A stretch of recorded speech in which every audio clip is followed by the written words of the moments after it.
Sur la table ronde suivante, donc, comment déployer largement les PAC en logement collectif et en tertiaire. Donc, j'accueille pour cela Éric Baudry, qui est administrateur à l'AFPAC, Céline Laruelle, donc je le disais tout à l'heure, ingénieur service bâtiment à l'ADEME. Non, monsieur Bouquet, je vais vous proposer de... David Lebagnier, qui est pilote du groupe de travail logement collectif à l'AFPAC, Olivier Michou, qui est pilote du groupe de travail tertiaire, toujours à l'AFPAC, et enfin Gilles Semadiras, qui est chef de projet direction client Europe et territoire chez Enedis. Voilà, donc j'ai tout le monde et on peut effectivement les applaudir. Alors on va essayer d'être rapide et percutant. Ce matin, on a beaucoup parlé d'installation de pompes à chaleur dans le logement des particuliers. Là, on parle donc de le déployer dans le tertiaire, dans le collectif. Bref, là où effectivement on a des pompes de pompes à chaleur de plus grande dimension, avec des problématiques ad hoc. Et pour ça, je voudrais confier la parole donc à Éric Baudry pour commencer cette table ronde, pour qu'un petit peu à l'instar de ce qu'on a fait ce matin, vous nous plantiez le décor de la discussion, savoir où est-ce qu'on en est aujourd'hui dans le déploiement des PAC, dans le tertiaire et dans le collectif. Merci. Je vous en prie. Bonjour à toutes, bonjour à tous. Avant de démarrer sur ce sujet, j'aimerais faire un mot de remerciement, parce que j'en ai pas entendu beaucoup depuis ce matin. J'aimerais remercier toute l'équipe de l'AFPAC, et notamment François Deroche et l'équipe du bureau, pour l'organisation de cette journée, que je trouve extrêmement riche dans sa composition et dans la nature des intervenants. J'aimerais également remercier, parce qu'il faut de manière conventionnelle en France, on a l'habitude de dire les choses qui vont pas bien. Il y a des choses qui se passent bien. J'aimerais remercier la présence des représentants des pouvoirs publics, la DGEC, la DGE, la DHUP. J'aimerais également remercier les représentants de l'ADEME, qui nous accompagnent notamment sur l'AFPAC, sur un certain nombre de dispositifs, avec des campagnes de financement et des campagnes de développement, et avec un engagement plutôt marqué. C'est tout pour les remerciements, parce que vous êtes beaucoup trop nombreux. Est-ce que je peux avoir la zapette là ? Je peux passer les slides si vous voulez pour vous. Oui, j'aime bien le faire en fait. C'est vrai ? Ouais. Non. Vous me promettez d'être rapide et percutant. Hein. Ouais, puis il n'y a qu'un bouton, c'est bien. Ça va, c'est à peu près à ma portée. Avant de parler des logements collectifs, savoir de quoi est-ce qu'on parle, parce qu'on entend parler de logements collectifs. J'ai dans la salle ma camarade de jeu qui est la directrice du marketing du groupe Intuis. Nous ne sommes l'un et l'autre absolument pas ingénieurs, mais nous nous traitons. Nous sommes d'ailleurs sous traitement depuis plusieurs années. Donc vous n'aurez pas de discours technique de ma part. Mais par contre, un regard un peu plus orienté sur le marché. On parle de logement collectif, tous les sujets de dispositifs fiscaux, d'accompagnement, tout ça a été traité à maintes reprises et de manière bien brillante. Mais quand on parle de logement, de quoi parle-t-on ?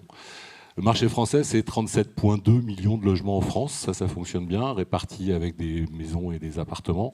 On a un exercice, c'est un document qui n'est pas de chez nous d'ailleurs, qui permet de montrer sur la base de l'étiquette énergétique des logements la répartition entre maisons individuelles et logements, les surfaces habitables, et puis les différentes énergies de chauffage. Mais l'essentiel est surtout ici, quand on parle de logement collectif, et c'est un peu le sujet qui nous préoccupe, il y a une répartition qui se fait, il y a un enchaînement qui ne marche pas d'ailleurs, voilà, qui se répartissent. Il y a eu des coupes sur Véronique, il y a eu des coupes sur les documents.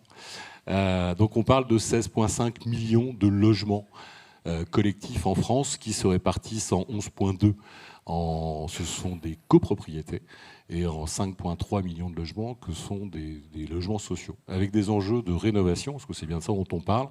Les solutions existantes aujourd'hui pour le logement collectif, même si j'ai entendu ce matin d'un intervenant de l'ANA, me semble-t-il, oui, qu'il y avait peu ou pas, ou de manière insignifiante, de solutions collectives disponibles en puissance suffisante pour équiper, rénover les logements collectifs. On va faire en sorte de vous apporter quelques éléments de correction sur le sujet.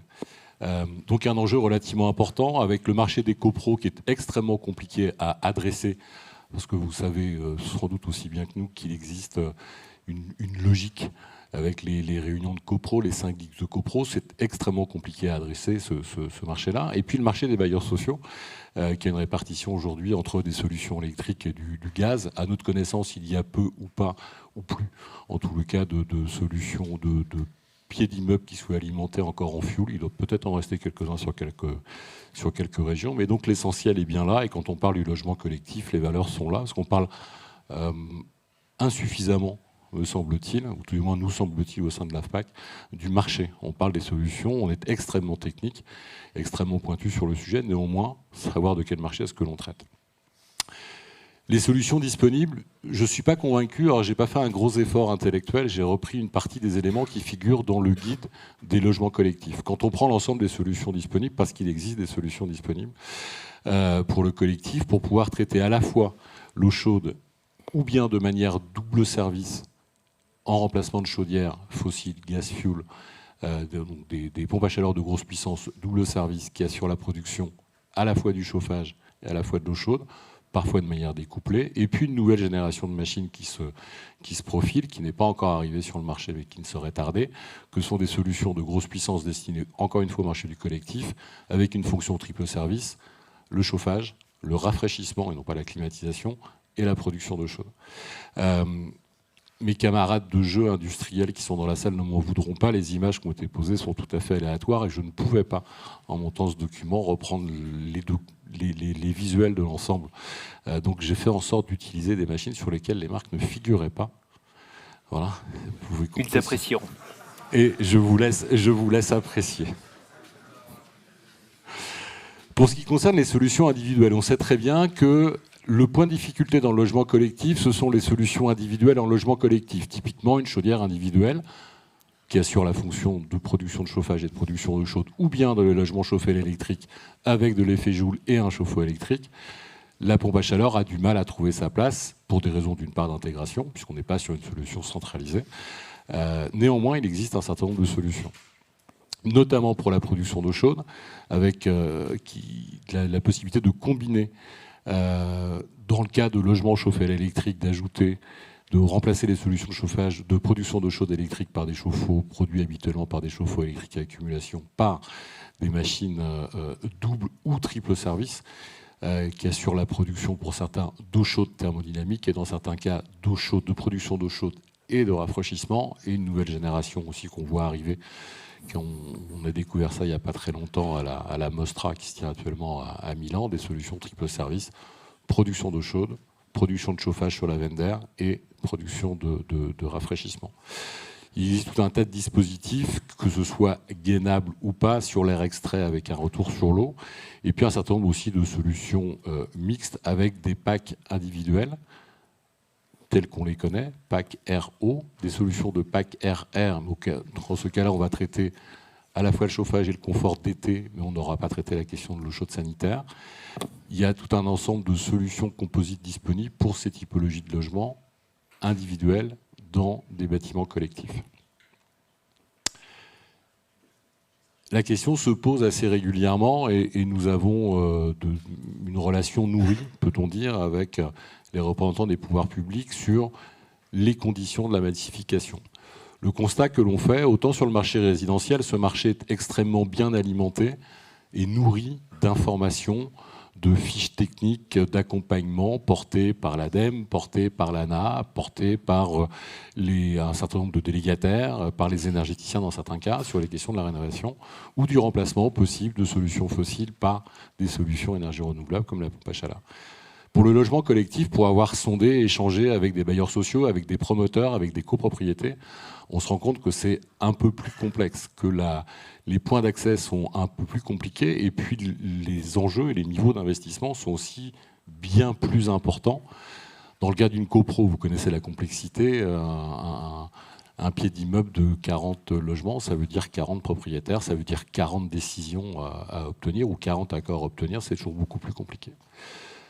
La préconisation que l'on peut faire pour pouvoir accélérer la massification des solutions fossiles en logement collectif, parce qu'il est nécessaire aussi d'accélérer, et c'est sans doute l'un des pans du marché sur lequel il est possible de massifier avec des programmes de rénovation, d'aller chercher de la réduction de consommation d'énergie et par rebond de réduire la part carbone de l'ensemble de ces bâtiments. C'est de pouvoir mettre en avant d'une part la disponibilité et la fonctionnalité des solutions de pompes à chaleur disponibles de grosse puissance, quelle que soit leur configuration, soit en grosse puissance en tant que telle, soit avec des installations en cascade, voire avec un découplage production de chauffage et production d'eau chaude, dans la mesure où il n'est pas nécessaire non plus de faire tourner 300, là je pars sous contrôle des experts, 320 kW de puissance pour produire 500 litres de flotte, je ne pense pas que ce soit nécessaire.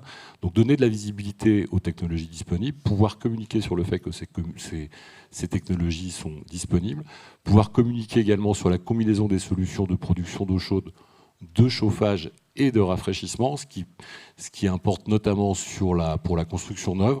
Considérons aujourd'hui que le marché de la construction neuve est traité au travers de la RE 2020. C'est aussi en termes de volumétrie, l'épaisseur du trait. Quand on connaît les résultats du marché à fin 2023 pour la construction neuve, c'est aussi un peu plus contraignant. Des règles de simplification à rendre visibles, et là je m'adresse à nos interlocuteurs des pouvoirs publics, donner plus de visibilité sur les règles de l'éco-conditionnalité vis-à-vis des copropriétés, vis-à-vis des syndics de copro ou des copros d'une manière générale, et vis-à-vis des bailleurs. L'USH est d'ailleurs preneur d'un certain nombre d'échanges avec vous, en tant que corps constitué. Simplifier le fait des audits de performance énergétique. Et puis il y a aussi une question que je ne traiterai pas parce que je ne comprends pas comment ça fonctionne, que sont les conditions d'accès au réseau d'énergie. Et enfin une proposition. On verra ça avec Enedis, absolument. Chacun son domaine de compétences. Le mien est limité.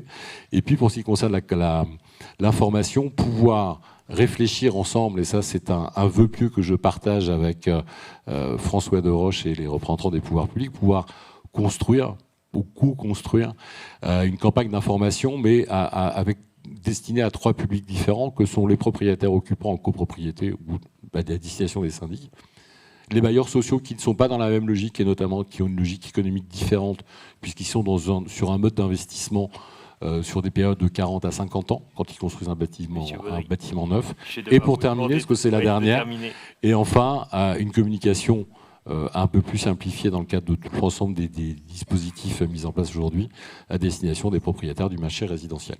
Merci. Alors, merci à vous pour cet éclairage, effectivement. Et comme vous parlez de campagne d'information à destination des pouvoirs publics, voire des copros, des syndics, etc., il y a également une campagne d'information que vous souhaitez mener donc à l'AFPAC avec vous, David Lebagné. Vous êtes pilote du GT Logement Collectif et vous avez remarqué effectivement que d'autres avaient besoin d'informations, d'accompagnement. Donc il s'agissait évidemment de communiquer vers eux, mais également de leur apporter de l'information.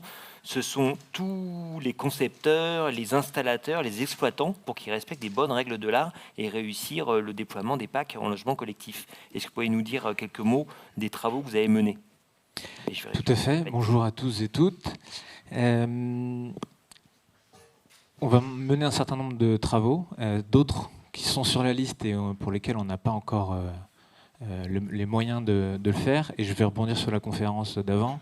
On manque de suivi de performance réelle. Je remets une pièce sur ce sujet.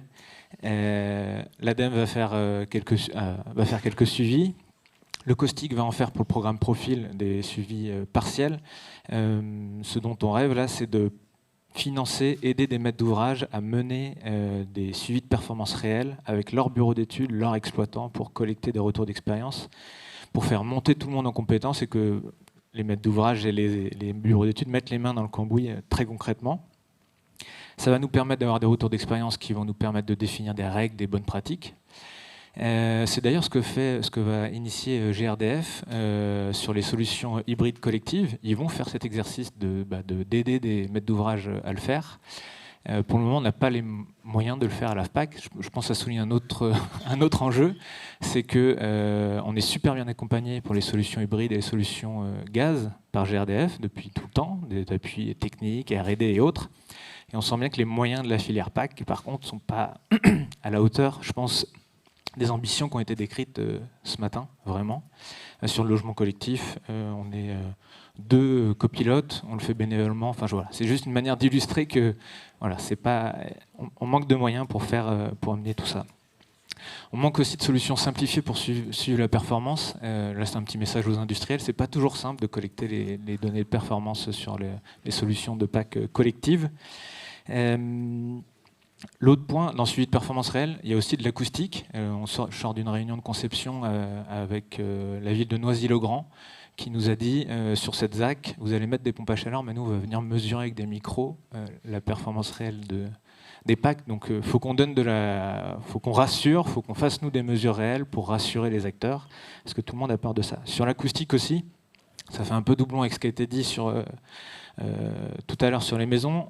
On est en train de mener la rédaction d'un guide à l'AFPAC avec le GIAC, un guide sur l'acoustique qui va permettre déjà de vulgariser toutes ces réglementations qui encadrent l'acoustique. Moi, j'y comprends rien. Par exemple, de vulgariser aussi comment est-ce qu'on évalue la qualité acoustique d'une pompe à chaleur, où est-ce qu'on va chercher les données, quelles sont les données qui ont un impact fort. Et on va donner un outil un peu le même qu'en maison individuelle, mais spécifique pour le logement collectif, qui va permettre à un bureau d'études fluide comme nous, on fait un audit en copropriété. L'audit, ce n'est pas encore le moment où on a les moyens de missionner un bureau d'études acoustique. Il faut quand même qu'on conseille la copropriété ou le bailleur sur est-ce que la puissance de pompe à chaleur qu'on peut mettre en toiture, est-ce qu'on est dans le rouge au niveau acoustique, est-ce qu'il va falloir prévoir toute une armada de solutions de traitement ou pas. Donc cet outil, en quelques clics, va permettre de savoir est-ce qu'on est dans le vert ou dans le rouge. Et si on est dans le rouge, le dernier chapitre du guide va illustrer c'est quoi concrètement les solutions techniques qu'on peut déployer, combien ça coûte environ. Donc voilà, première brique qui va, je pense, décoincer pas mal de sujets sur l'acoustique. On est en train de faire la même chose côté Pouget pour l'AFPAC et avec Enedis, et je vais laisser Gilles en parler tout à l'heure. Un autre point, parce que le thème c'est comment déployer largement les pompes à chaleur. En construction neuve, on a besoin de PEP, de justifier. Je sais que c'est pas marrant à produire pour les industriels. Vous pouvez peut-être décrypter. Mais voilà, ça a un intérêt, ça a de la valeur quand même pour notre société de réduire l'impact carbone de ces équipements. David, juste PEP. PEP, c'est la fiche qui justifie l'impact carbone engendré par la construction de l'équipement. D'accord, l'énergie grise. Voilà. L'Aéro 2020 va durcir les seuils en 2025. Et on est souvent amené à les respecter par anticipation. Et que ce soit clair pour tout le monde, dès qu'on est à partir de 2025, en construction neuve, le choix de l'industriel se fera par est-ce qu'il a une PEP, est-ce qu'elle est performante, et je pense sa puissance acoustique, devant le COP. Voilà. Donc, et si vous n'avez pas de PEP, il n'y aura pas de marché, je pense. Ensuite, il y a l'offre, elle est déjà très variée en pompe à chaleur. On voit que l'offre s'étend sur les pompes à chaleur haute température, haute puissance. Il y a de nombreux industriels qui vont avoir à leur catalogue des solutions durant cette année. Il va falloir qu'elles gagnent un peu en maturité. Par contre, on manque de petites packs, de petites puissances pour intervenir sur des T1, des T2. Les solutions individuelles en pompe à chaleur, elles intéressent en construction neuve notamment les promoteurs, mais aussi les bailleurs. Et on manque de solutions dédiées, individuelles, au logement collectif neuf. Donc, petite puissance, des packs sans unité extérieure, notamment. Il y a plein de R&D. Oui, j'espère. Et très bien.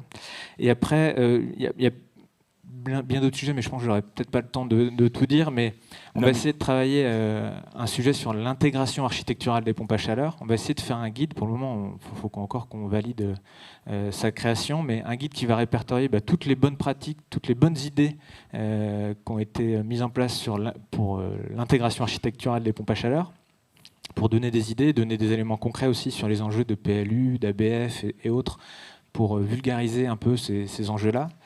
Et ça a été déjà abordé par Louis Horta de la DHUP. Il y a un enjeu, il y a des PLU pour lesquels on a beaucoup de mal, notamment en rénovation, d'ajouter une pompe à chaleur. Je pense au PLU de Bagnolet, par exemple. On étudie des copros là-bas. On n'a pas le droit de mettre la pompe à chaleur sur le toit. On atteint déjà les hauteurs maximales. Côté construction bois, on avait déjà un peu cet enjeu-là. C'est qu'une construction bois, c'est un plancher intermédiaire un peu plus épais qu'une construction en béton.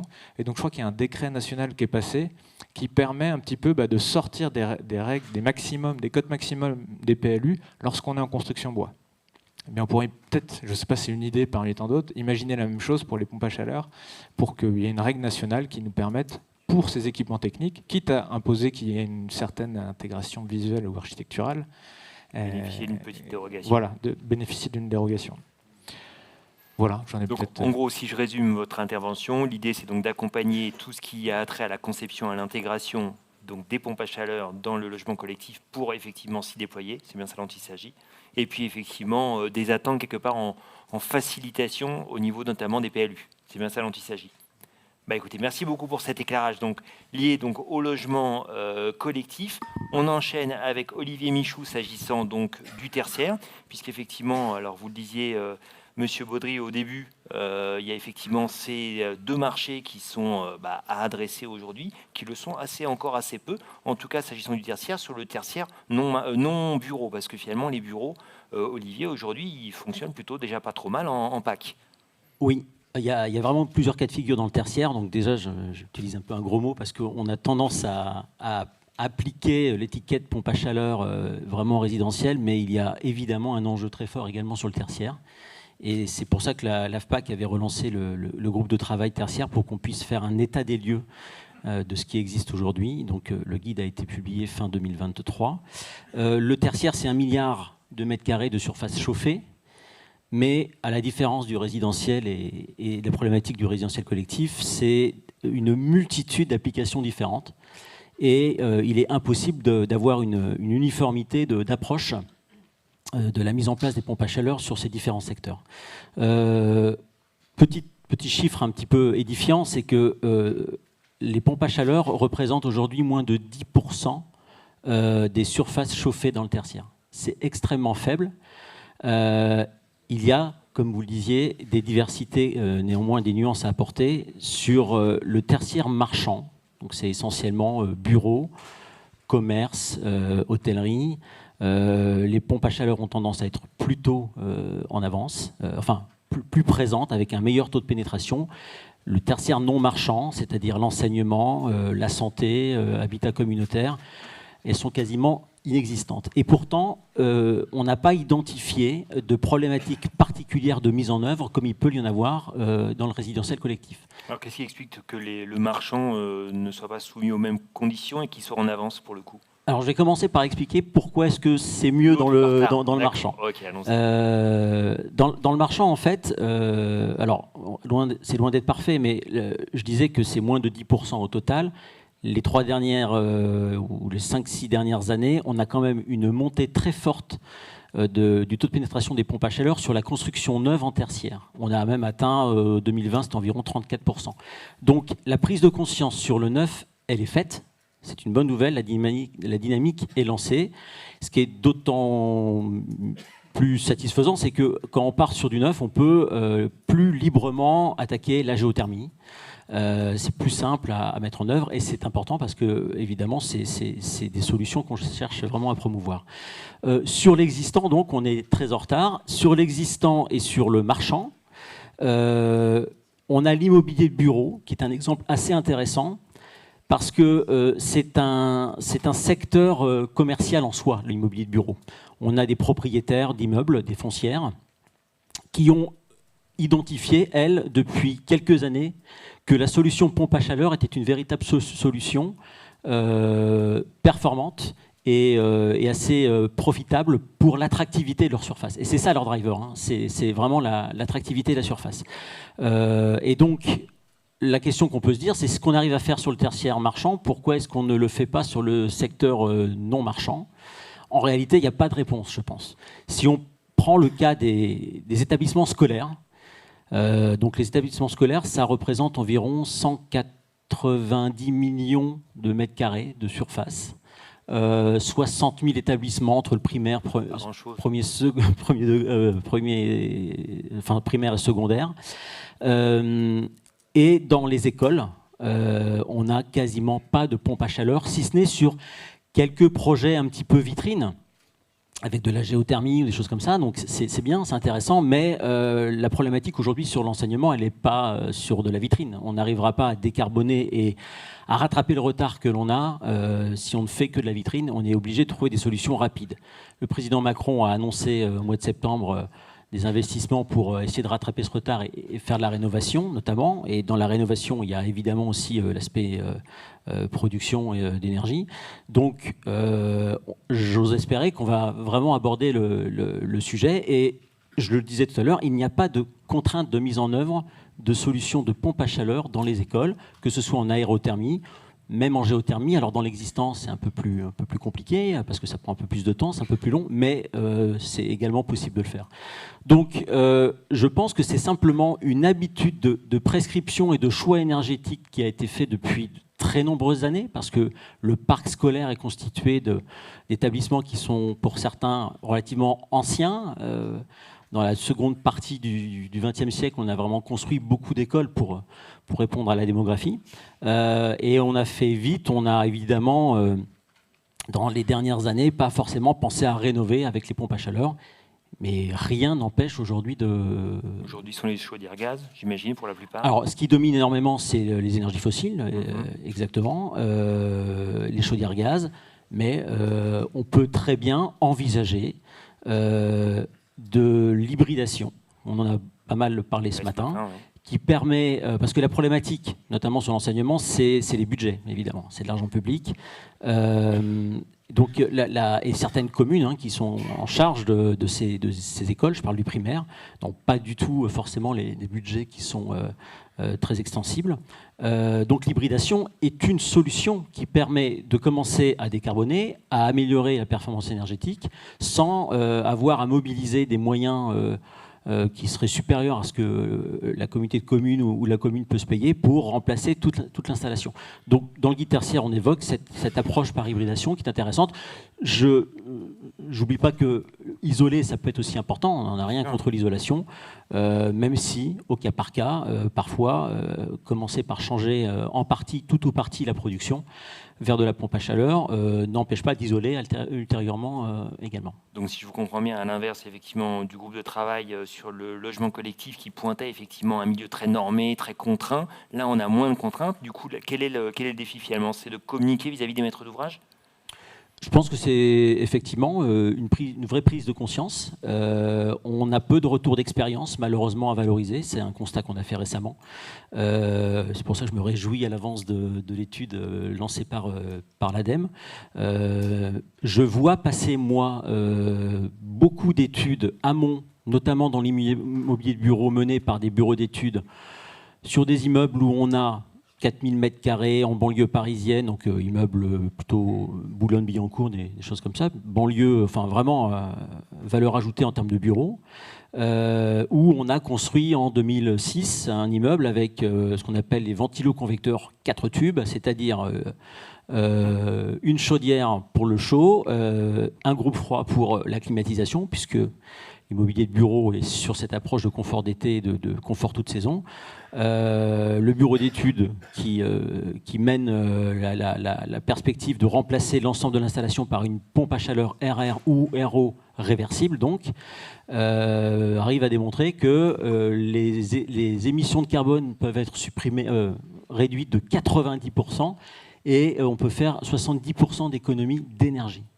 Donc, idéalement, il faut qu'on arrive à transformer ces études-là avec du concret pour pouvoir vraiment valoriser et rassurer les maîtres d'ouvrage sur leur prise de décision vers plus de pompes à chaleur.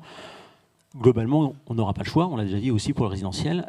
Il faut qu'on prenne le bon timing pour ne pas perdre de temps. Merci Olivier Michaud pour cet éclairage. Retour vers vous, Céline Laruelle, donc pour l'ADEME, qui là aussi s'est penchée sur la manière dont on peut accompagner le développement de la pompe à chaleur dans le tertiaire et dans le logement collectif. Et vous avez donc développé un outil qui s'appelle Pacupa. Vous pourrez peut-être nous dire pourquoi il s'appelle comme ça, et puis en plus de nous présenter, évidemment. Et je crois que vous avez quelques slides. Oui, alors moi je ne vais pas prendre beaucoup de temps, c'est juste 1 minute pour vous présenter. Oui. Je veux bien la slide. Pour nous présenter Pacupa. Donc, Pacupa, c'est une start-up d'État donc, qui va être développée dans le cadre de l'accélérateur de la transition écologique à l'ADEME. Et donc, on va essayer d'apporter une brique à tout cet imbroglio.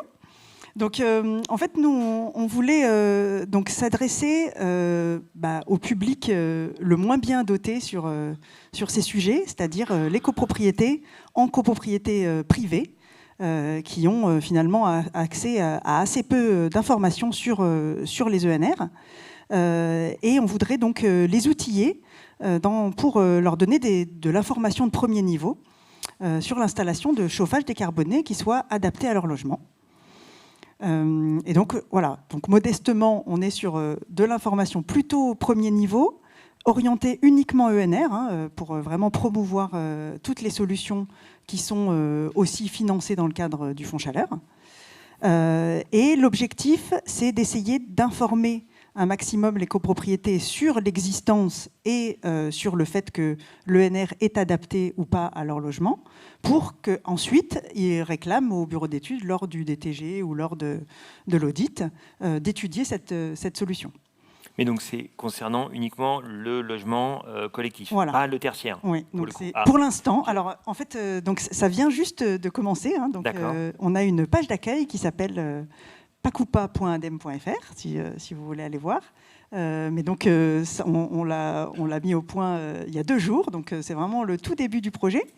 Et donc en fait la solution, ça va consister en un simulateur. Vous pouvez réappuyer parce Pardon, excusez-moi.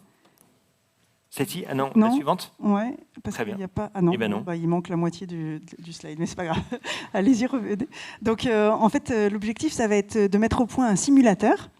Alors, nous, on le voit sur le grand écran, oui. Mais c'est vrai que c'est blanc sur gris clair, donc bon, forcément, en termes de contraste, c'est limité. C'est vrai que... Non, mais donc voilà, à partir de recherches Google basiques sur la pompe à chaleur, on a mis au point un questionnaire assez simple qui va donc proposer les solutions qui sont compatibles, donc en ENR uniquement. Hein, donc pour l'instant, on va s'occuper du réseau de chaleur et des pompes à chaleur, mais ensuite on va s'attaquer aussi au solaire thermique, enfin tout ce qui est adressé par le fonds chaleur géré par l'ADEME. Et puis, dans un deuxième temps, des questions un petit peu plus précises, et là, des idées de scénarios de travaux avec des objectifs de gains et de coûts. Alors, en termes vraiment assez grossiers, mais c'est pour donner envie en fait à la copro de se lancer dans des rénovations un peu plus performantes et avec l'ajout de les packs. Donc ça, vous disiez, c'est en ligne depuis il y a 2 jours, c'est ça? Voilà, donc là, on en est à la page d'accueil. On va mettre au point le simulateur. On travaille en collaboration avec Pouget sur la mise au point de cet outil. Et donc, voilà, on est au tout début. Et donc, je pense que l'année prochaine, je viendrai vous en parler un peu plus longuement. Donc ça, c'est la première brique. Effectivement, on disait, parce que c'est vrai que moi, je vous avais proposé d'intervenir après Olivier Michou, pensant effectivement que vous adressiez également le marché du tertiaire. Non, mais ça, vous me dites que ça va venir. Oui, ben en fait, après, enfin voilà, c'est... Les quelques millions de mètres carrés d'école. Comme on est au début, il faut déjà montrer que ça marche. Oui, bien sûr. Donc, il faut trouver notre public, mais on ne s'interdit pas du tout d'aller ensuite adresser le tertiaire si le public est là. Très bien. Et donc, du coup, PAC ou pas, c'est ce qu'on met une PAC ou on la met pas, c'est ça? Exactement. Eh bien, écoutez, vous avez vu comme quoi c'était éloquent quand même. Merci beaucoup pour cette présentation. Et je vous propose donc de boucler ce tour de table avec vous, Gilles Sermadiaras, parce que pour le coup, qu'on parle de déploiement de la PAC dans le logement collectif ou dans le tertiaire, ça nécessite évidemment du réseau énergétique, du réseau électrique, dimensionné pour ça. Et quels sont les enjeux, du coup, pour vous? On imagine qu'ils sont nombreux. Alors effectivement, les enjeux, ils sont assez nombreux. Ils viennent se cumuler avec d'autres enjeux que l'on côtoie aujourd'hui. Par exemple, le raccordement des infrastructures de recharge de véhicules électriques. On va retrouver un peu dans des mêmes configurations, et notamment dans le résidentiel collectif, avec des demandes assez similaires, de puissance très variable, qui viennent se présenter à nous. Pour donner un ordre de grandeur, d'ailleurs, on en a raccordé 2400 cette année, installation dans du résidentiel collectif. Donc c'est des choses qu'on pratique plus que couramment aujourd'hui. Alors concrètement, l'arrivée des PAC et l'arrivée de ces bornes de recharge, qui sont similaires, comme je le dis, elles vont engendrer quoi? Elles vont engendrer très souvent la création d'un nouveau point de livraison, un nouveau point de comptage, en fait, dans ces bâtiments existants. Alors le cas du tertiaire, comme ça a été justement dit, il y a tellement de cas différents dans le tertiaire que chaque cas serait à regarder un peu séparément pour identifier quel est l'impact en termes de raccordement. Mais on va rester focalisé un peu sur le résidentiel collectif, logement. Et là, effectivement, on va avoir plusieurs critères qui vont venir dimensionner, déterminer la solution de raccordement. Le premier, bien évidemment, c'est la puissance dont aura besoin la PAC pour fonctionner. Ça, évidemment, ça coule de source, mais il faut absolument le dire. Cette puissance va être forcément dimensionnante, mais il y a d'autres critères à prendre en compte. Le critère suivant, c'est quid de l'installation existante sur place. Quelles sont les parties communes électriquement parlant, j'entends ce qu'on appelle vulgairement les colonnes montantes, souvent pour les initiés. Qu'est-ce que peut permettre de délivrer l'installation en place, à la fois en termes de puissance et à la fois en termes de technologie. On a des résidences de logements qui sont parfois très anciennes, avec des installations électriques également de génération ancienne, qui ont parfois des limites techniques en termes d'augmentation de puissance. Donc ces 2 points vont déjà permettre de déterminer une première approche. Est-ce que je vais pouvoir me raccorder ou pas sur cette installation intérieure existante ? Dans le cas où ça ne sera pas possible, on va passer à une étape un peu au-dessus, c'est-à-dire qu'on va venir se raccorder sur le réseau, sur le domaine public, le réseau qui passe devant la copropriété en général, au travers d'un nouveau raccordement assez classique, comme on peut le faire pour raccorder un magasin qui arriverait, un pavillon qui arriverait à cet endroit-là, ou un magasin qui arriverait. Là, on va se trouver face à un raccordement qui, lui, va devoir s'assurer que le réseau qui passe dans la rue permet de délivrer cette puissance. Et si on monte encore d'un cran, si le réseau ne le permettait pas, ou si la puissance demandée est assez élevée, notamment supérieure à 120 kVA, on va devoir aller rechercher, ressourcer on va dire, cette énergie au poste de distribution publique le plus proche en général, qui peut être à quelques dizaines, centaines de mètres à côté. Et puis parfois, si vous avez des projets de grande envergure, potentiellement avec des puissances très importantes, ça peut amener parfois, c'est plutôt rare, mais à recréer ou augmenter le poste de distribution publique qui est dans le quartier. Donc ça pour dire qu'on est sur des choses assez classiques, avec des solutions. Il y a toujours quelque part une solution. La solution, forcément, son coût va dépendre des travaux que ce raccordement va nécessiter, tels que je l'ai évoqué. Si je voulais donner juste une petite fourchette, puisque c'est des choses qu'on a abordées dans le guide, qu'on va faire apparaître dans le guide pour éclairer un peu le sujet, dans les cas les plus courants que j'ai évoqués, sans avoir à retoucher le poste de distribution publique, globalement, on part d'une fourchette de 2 400 € à 14 000 € pour avoir quelques ordres de grandeur du raccordement électrique pour les cas vraiment les plus courants. Voilà ce que je pouvais vous dire en première approche sur ces choses-là. Alors après, si dans le cadre de vos projets, dans le cadre des études que vous souhaitez faire pour identifier la viabilité de votre projet, Enedis pourra vous proposer une offre d'une étude anticipée, d'un diagnostic très en amont de même la décision du projet, pour identifier, comme je viens de le dire, quelle serait la solution de raccordement et quel serait son coût pour vous aider dans votre décision finale avec la copropriété. Il y a aussi une question qui se pose, c'est la question du temps. Aujourd'hui, quand on veut un raccordement d'une certaine puissance, est-ce que Enedis a les moyens de pouvoir répondre rapidement à la demande qui lui est adressée ? Alors, tout dépend ce qu'on mettra derrière rapidement, bien évidemment, derrière ces sujets-là. Mais c'est des choses, comme je vous le disais tout à l'heure, on le côtoie aujourd'hui dans notre quotidien. On est sur des pas de temps, alors tout dépend de la solution qui sera envisagée, mais on est sur des pas de temps qui sont de l'ordre de 3 à 6 mois pour les solutions un peu plus complexes. Donc c'est des pas de temps qui sont normalement très compatibles avec des projets tels que les vôtres. Il me semble-t-il, s'ils sont pris en amont, il n'y a pas normalement dans les sujets qu'on a pu aborder jusqu'alors, on ne voit pas de problématique par rapport à cette question du raccordement. Autre question avant, enfin David Lebanier, peut-être que vous vouliez réagir par rapport à ça ? Non, c'était pour en complément. Donc on est en train de rédiger un guide pour vulgariser tout ça et faire des petites fiches suivant la puissance de pompe à chaleur et la configuration de l'installation existante, comprendre quels sont les enjeux techniques et puis en ordre de grandeur, quel coût supplémentaire on peut avoir. Ça va vraiment débloquer pas mal de situations. Pour le moment, mes collègues en rénovation, ils n'ont pas trop envie de toucher ce sujet d'augmenter la puissance de raccordement. Donc ils regardent l'abonnement existant, ils regardent les puissances qui ont été appelées les 3 dernières années, et puis ils prennent ce qui reste pour mettre la pompe à chaleur. C'est ça qui dimensionne la pompe à chaleur. Donc là, ce guide il va nous permettre très en amont, soit en mobilisant Enedis, soit sans, même encore plus en amont, de donner des ordres de grandeur des enjeux, et pour qu'on puisse se projeter un peu plus. D'ailleurs, les montants qui ont été... déjà, je trouve que c'est rassurant, l'ordre de grandeur des montants, mais se pose la question de est-ce qu'on ne pourrait pas aider les copropriétés qui font le choix de renforcer cette puissance électrique pour faciliter l'installation de packs de plus grosse puissance. Julie Sermadias, encore une question avant qu'on passe le micro dans la salle. Est-ce qu'aujourd'hui, adresser le marché du tertiaire non marchand, c'est plus facile que d'adresser celui du logement collectif ? Pour Enedis, j'entends.